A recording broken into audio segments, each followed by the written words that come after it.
అందరికీ నమస్కారం అండి. నేను మీ హాసిఫ్. కాంచీపురంలో చూడవలసినటువంటి ముఖ్యమైన 5 ఆలయాల్లో మనం ఆల్రెడీ రెండింటిని కవర్ చేసేసాం. ఒకటి వచ్చేసి కంచి కామాక్షి అమ్మవారి ఆలయం, రెండవది వచ్చేసి పంచభూత లింగాలలో ఒకటైన పృథ్వీలింగం. దాన్నే శ్రీ ఏకాంబరేశ్వర స్వామి దేవాలయం అని కూడా అంటారు. ఈరోజు ఈ వీడియోలో మిగతా 3 ఆలయాలను సందర్శిద్దాం. వాటిలో మొదటిది శ్రీ వరదరాజ స్వామి వారి ఆలయం. సో పదండి వెళ్దాం. వరదరాజ స్వామి ఆలయం కాంచీపురం బస్టాండ్ నుంచి 4.5 కిలోమీటర్ల దూరంలో ఉంటుంది. బస్టాండ్ నుంచి డైరెక్ట్గా షేర్ ఆటోస్ అవైలబుల్గా ఉంటాయి. వీళ్ళు మనిషికి 20 రూపాయలు ఛార్జ్ చేస్తారు. ఈ ఆలయం యొక్క స్థల పురాణం ఏంటి, బంగారు బల్లి, వెండి బల్లి, వాటి చరిత్ర ఏంటి, 40 ఏళ్లకు ఒక్కసారి దర్శనమిచ్చే అత్తి వరదరాజస్వామి ఇప్పుడు ఎక్కడ ఉన్నారు, ఇవన్నీ 1 by 1 తెలుసుకుందాం. ఈ వరదరాజస్వామి ఆలయం వైష్ణవులకు 108 దివ్య దేశాల్లో ఒక ఆలయం. తిరుపతి, శ్రీరంగం తరువాత ఈ వరదరాజస్వామి ఆలయాన్ని అంత పవిత్రమైనదిగా భావిస్తారు. ఈ ఆలయాన్ని పల్లవరాజులు 8వ శతాబ్దంలో మొత్తం 25 ఎకరాల్లో నిర్మించారు. తరువాత చోళరాజులు మరికొంత డెవలప్ చేశారు. ఆ తరువాత విజయనగర రాజుల కాలంలో ప్రస్తుతం మనం చూస్తున్న ఈ రూపాన్ని సంతరించుకుంది. ఇదే ఆలయం యొక్క మెయిన్ ఎంట్రన్స్. పదండి లోపలికి వెళ్తూ ఆలయ స్థల పురాణాన్ని తెలుసుకుందాం. ఒకసారి బ్రహ్మదేవుడికి సరస్వతీదేవికి మధ్య వివాదం జరుగుతూ ఉంటుంది. దాంతో బ్రహ్మదేవుడు భూలోకంలోకి వచ్చి శ్రీ మహావిష్ణువు అనుగ్రహం కోసం అశ్వమేధ యాగం చేయాలని భావిస్తాడు. కానీ ఆ యాగాన్ని సతీ సమేతంగా చేయాలి. అందుకని గాయత్రీదేవి తోడుగా యాగాన్ని స్టార్ట్ చేస్తారు. దీంతో సరస్వతీదేవికి కోపం వచ్చి నది రూపంలో ఉధృతంగా ప్రవహించి యాగాన్ని ముంచెత్తాలి అని చూస్తుంది. అప్పుడు శ్రీ మహావిష్ణువు అడ్డుపడి ఆ ప్రవాహాన్ని పక్కకు మళ్లించగా బ్రహ్మ నిర్విఘ్నంగా యాగాన్ని పూర్తి చేస్తాడు.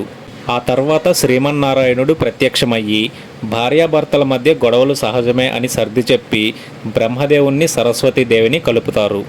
అప్పుడు దేవతామూర్తులందరూ స్వామివారిని ఇక్కడే కొలువై ఉండమని ప్రార్థిస్తారు. అలా స్వామివారు ఇక్కడ కొలువుదీరుతారు. ఆలయం లోపలికి ఎంటర్ అయిన తరువాత ఎడమవైపున ఆనంద పుష్కరిణి ఉంటుంది. ఈ పుష్కరిణి గురించి మీకు తర్వాత చెప్తాను. ఇప్పుడు 40 సంవత్సరాలకి ఒక్కసారే దర్శనమిచ్చే శ్రీ అత్తి వరదరాజస్వామి గురించి తెలుసుకుందాం.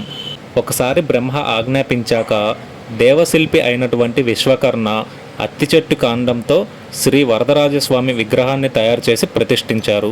తరువాత కొన్ని వందల సంవత్సరాలు గడిచాక 16వ శతాబ్దంలో మహమ్మదీయులు హిందూ ఆలయాలపై దండయాత్ర చేస్తున్న సమయంలో ఈ ఆలయం కూడా దోపిడీకి గురయ్యింది.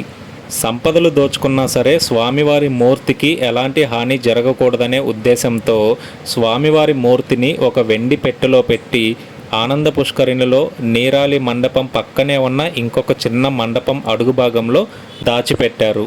కొన్ని రోజుల తరువాత పరిస్థితులన్నీ సర్దుమణిగాక స్వామివారి మూర్తి ఆచూకీ తెలియకపోవడంతో మరొక దివ్యమూర్తిని ఆలయంలో ప్రతిష్ఠించారు. కొన్ని సంవత్సరాలకి కోనేరు ఎండిపోయాక స్వామివారి విగ్రహం కనిపించింది. అన్ని సంవత్సరాలు నీటిలో ఉన్నప్పటికీ విగ్రహం చెక్కు చెదరకపోవడంతో తాత్కాలికంగా ప్రతిష్ఠించి 48 రోజుల పాటు పూజలు చేసి మళ్ళీ కోనేరు అడుగు భాగానికి పంపించారు. అలా కొత్త సాంప్రదాయానికి శ్రీకారం చుట్టారు. ఆ తరువాత ప్రతి 40 సంవత్సరాలకి ఒకసారి స్వామివారి విగ్రహాన్ని బయటికి తీసి 48 రోజుల పాటు పూజలు చేసి భక్తులకు దర్శనం కల్పిస్తారు. చివరిగా 2019లో జూలై 1 నుంచి ఆగస్టు 17 వరకు దర్శనమిచ్చారు. 9 అడుగుల పొడవైన స్వామివారి విగ్రహాన్ని మొదటి 38 రోజులు శయన భంగిమలో ఉంచుతారు, అంటే పడుకోబెట్టి ఉంచుతారు. చివరి 10 రోజులు నిలబెట్టి దర్శనమిస్తారు అన్నమాట. స్వామివారిని మళ్ళీ 2059వ సంవత్సరంలో బయటికి తీస్తారు. ఫ్రెండ్స్, మీరు ఇప్పటి వరకు చూస్తూ ఉన్న మండపం పేరు 100 స్తంభాల మండపం. ఈ మండపంలోని శిల్పకళ ఎంతో నైపుణ్యవంతంగా అద్భుతంగా ఉంటుంది. ఈ మండపం స్వామివారిని దాచిపెట్టిన కోనేరు పక్కనే ఆనుకొని ఉంటుంది. ఈ మండపానికి 4 వైపులా ఈ ఫోటోలో కనిపిస్తున్నట్టుగా చైన్ లాంటి నిర్మాణాలు మనకు కనిపిస్తాయి. ఈ చైన్ లాంటి నిర్మాణాలని ఇనుముతో తయారు చేశారనుకుంటే మీరు పొరపడినట్టే. ఎందుకంటే వీటిని ఖచ్చితమైనటువంటి రాయి లోపలనే చెక్కారు. ఇది చూడడానికి నమ్మశక్యంగా లేకపోయినప్పటికీ చాలా అద్భుతమైన శిల్పకళ. పదండి ఇప్పుడు ఆలయం లోపలికి వెళ్ళి చూద్దాం. అంతేకాకుండా ఈ ఆలయంలో ప్రసిద్ధి చెందినటువంటి బంగారు బల్లి అండ్ వెండి బల్లి విశేషాలను కూడా తెలుసుకుందాం. పూర్వం గౌతమ మహర్షి దగ్గర 2 శిష్యులు ఉండేవారు. వారిద్దరూ గురువుగారి దగ్గర దేవతార్చనకి కావలసిన పనులు చేస్తూ ఉండేవారు. అంటే పూలు పళ్ళు సేకరించడం, పూజకి సంబంధించిన సామాగ్రిని సిద్ధం చేయడం, ఇలాంటి పనులన్నమాట. అయితే ఒకరోజు వాళ్ళు పూజకు సిద్ధం చేసిన సామాగ్రిలో ఒక బల్లి పడుతుంది.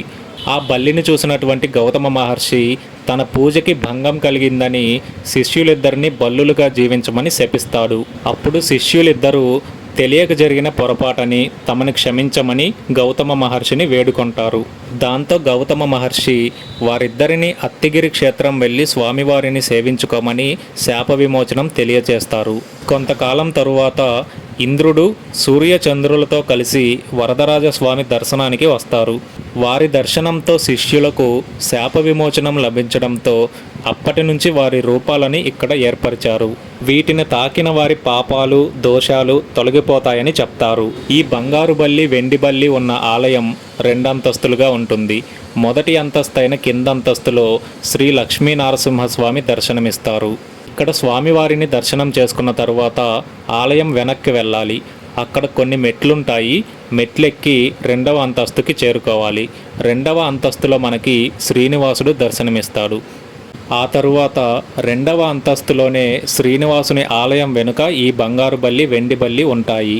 ఈ బంగారు బల్లిని తాకాలంటే ఉచితంగా క్యూ లైన్లో వెళ్ళొచ్చు, లేదంటే అక్కడే 50 రూపాయలకి టికెట్స్ అమ్ముతూ ఉంటారు. అవి కొనుక్కొని డైరెక్ట్గా వెళ్ళి తాకొచ్చు.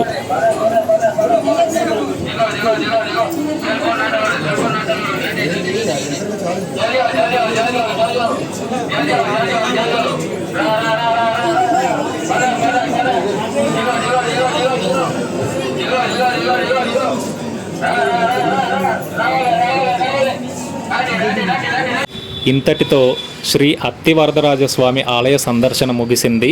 తరువాత మీరెప్పుడు కని విని ఎరుగనటువంటి ఆలయాన్ని చూపిస్తాను, పదండి. ఫ్రెండ్స్, ఇప్పుడే బంగారు బల్లిని తాకి బయటకు వచ్చాను. బయటకు రాగానే నాకు ఇలా జీడికాయలు కనిపించాయి. నేను ఇంతవరకు వీటిని ఎప్పుడు తినలేదు. ఇప్పుడు టేస్ట్ చేసి ఎలా ఉందో మీకు చెప్తాను.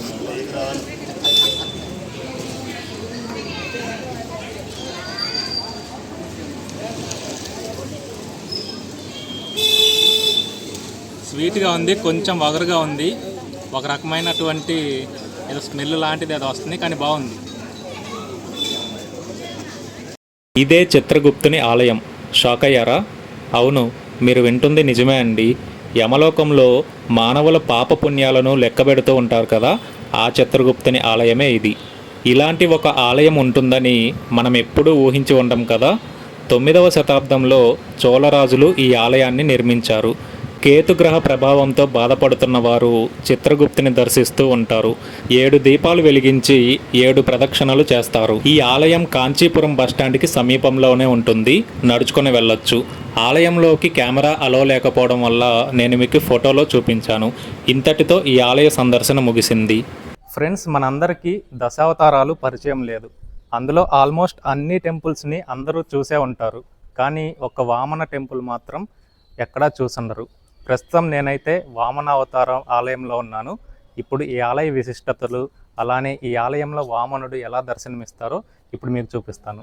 సాధారణంగా మనం ఎక్కడ వామనమూర్తి ఆలయానికి వెళ్ళినా కూడా స్వామివారు ఒక చిన్న బాలుడి రూపంలో దర్శనమిస్తారు కదా. కానీ ఈ ఆలయంలో స్వామివారు చాలా భిన్నంగా కనిపిస్తారు. ఇక్కడ స్వామివారు త్రివిక్రమ అవతారంలో 32 అడుగుల పొడవు, 20 అడుగుల వెడల్పుతో ఒక కాలు బలిచక్రవర్తి తలపై ఉంచి మరో కాలు ఆకాశం వైపు చూపిస్తూ విశ్వరూప దర్శనంగా ఉంటారు. వైష్ణవులకు ఈ ఆలయం కూడా విష్ణుమూర్తి 108 దివ్య దేశాల్లో ఒకటి. తమిళ్లో ఈ ఆలయాన్ని ఉలగలందర్ పెరుమాల్ కోవెల్ అని పిలుస్తారు. ఆలయం లోపలికి కెమెరా అలో లేనందువల్ల ఆలయం లోపల స్వామివారు ఎలా ఉంటారో నేను మీకు స్క్రీన్ పైన ఫోటో రూపంలో చూపిస్తాను.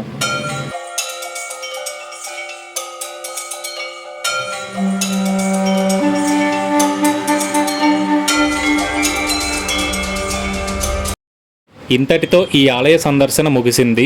ఈ ఆలయాలన్నింటినీ కవర్ చేశాక మీకు ఇంట్రెస్ట్ ఉంటే కాంచీపురంలో ఫేమస్ అయినటువంటి కంచిపట్టు శారీస్ షాపింగ్కి వెళ్ళొచ్చు.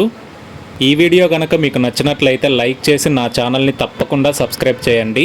ఒకవేళ మీలో ఎవరైనా నా ఛానల్ని ఫస్ట్ టైం చూస్తున్నట్లయితే ఛానల్ లోపల 2-3 వీడియోస్ చూసి కంటెంట్ నచ్చితే తప్పకుండా సబ్స్క్రైబ్ చేసుకొని పక్కనే ఉన్న బెల్ ఐకాన్ని ప్రెస్ చేయండి.